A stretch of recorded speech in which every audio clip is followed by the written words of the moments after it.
Has this ever happened to you? You really want to play your old Nintendo system and you get your favorite game and you dust it off and just all that nostalgia is coming back and you put the game into the Nintendo and you turn it on and boom, blinking light. Well, in today's video, we're gonna fix that.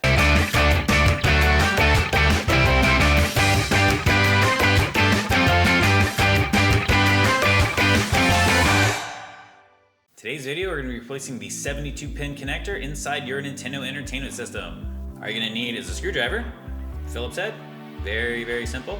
And then what you're going to need is a 72-pin connector for your NES. Now these are really easy to find. I'll put a link on Amazon where you can find one.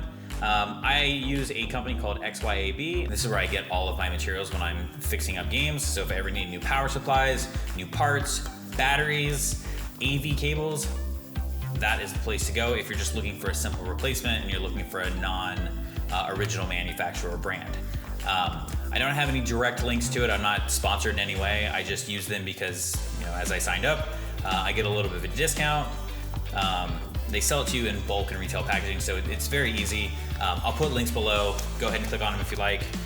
If you get to one on Amazon, I will mention I do get a little bit of an affiliate bonus, but that's not why we do this.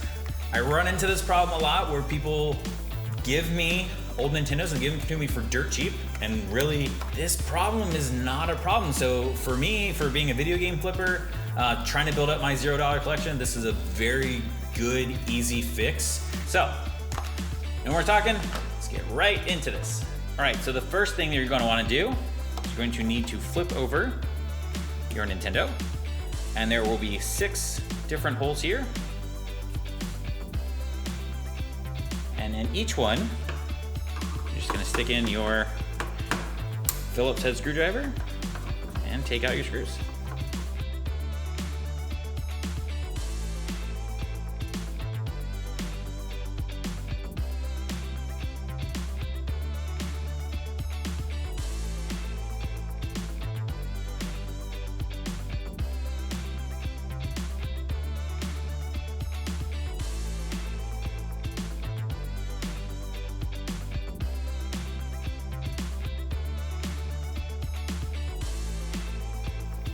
Once you've done that, go ahead and flip over your Nintendo. Go ahead and slowly take off the top there. All right, now in here you're gonna have a little bit more of screws to take off. Essentially what we're trying to do is we're trying to take off this metal housing here. So go ahead and take off your remaining screws. You can see there are a couple missing from here already. So normally it would be 1, 2, I believe there's one here, 3, 4, 5, 6, 7. And really you're just trying to take off the metal housing here.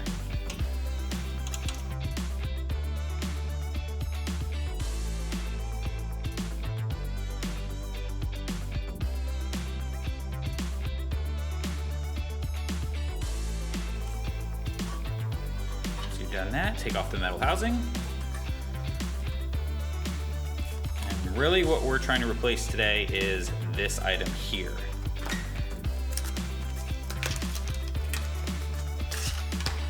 You can see this is what we're going to replace it with. This is where the cartridge actually goes in and then pops down. So we want to take this piece off next. So go ahead and take off these 1, 2, 3, 4.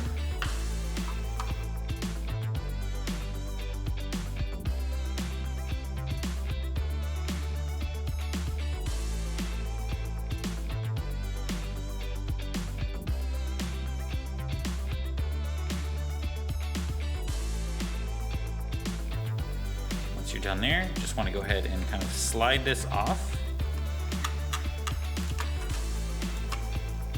So it's going to slide out from that piece there. And this is the piece that we're trying to take off, so you go ahead and wiggle that back. It's going to be a little tight, but I'll show you here in a minute why. And just pop that guy off right there. As you can see, this was the old housing unit.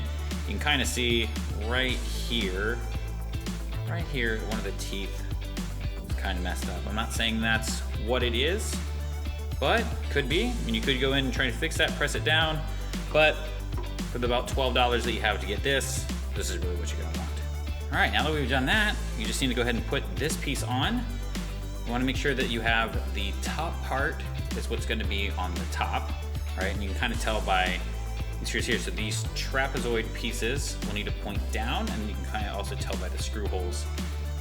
It goes like this. So you have it like this, put it on here. These pins here are gonna go right here. So you kind of need to prop up the motherboard a little bit to slide it on.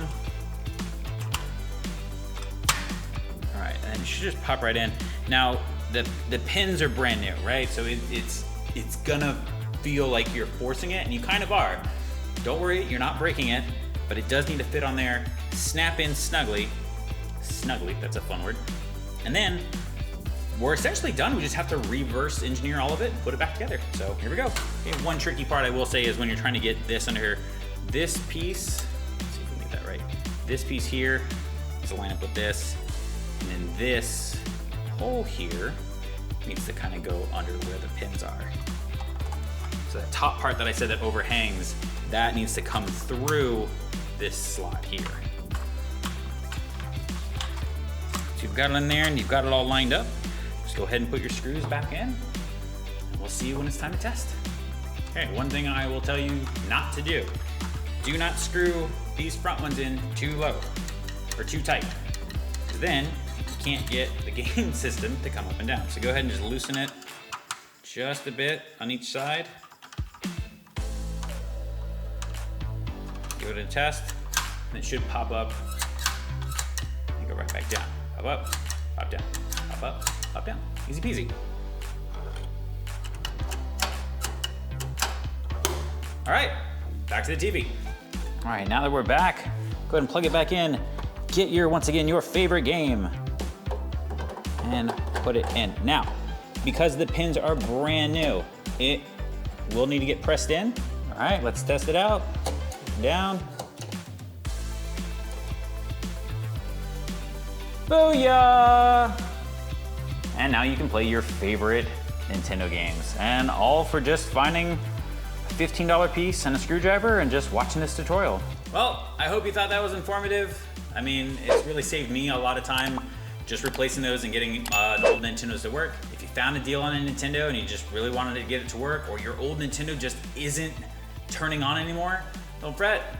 For about 15 bucks and about 10 minutes with Rex here, it's a really easy fix, and you can go back and play in your old games. Found this video informative? Leave a like, leave a comment, maybe even subscribe. Till then, I'll see you in the games and on the game hunt. Bye.